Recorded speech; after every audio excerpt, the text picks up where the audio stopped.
Hello guys and welcome back into a new brand video. In today's tutorial, I'm going to show you how to import projects from GitHub to Eclipse. So make sure to watch the video to the end and follow these simple steps. So basically in this video, we're just going to follow these article here. And from here, we can see how you can import your repository into your Eclipse editor.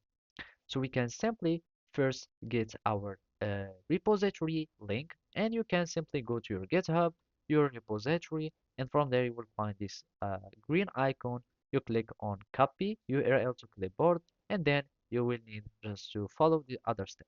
So basically in Eclipse, you will need just to switch into when creating a new project, you will be needing just to go uh, open the Git perspective and select the window, and basically you will be needing to choose Git.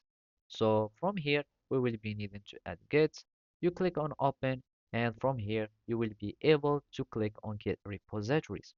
So simply now we can either add an existing local Git repository if you have created one with the Git bash, or you can simply clone a Git repository. The one that we want is clone a Git repository so we can import it. So here in the URL, you will be needing just to add your repository link, and then you can just leave the host in the repository path as follow, and you can choose the connection either with HTTPS or the SSH.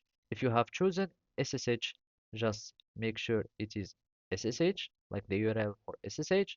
And if you want to HTTPS, just click on this one and make sure here in the protocol to be HTTPS. And then you will need just to click on next, and then you choose where you want to this repository to be, and you click on finish, and basically that's it. So thank you for watching and see you next time.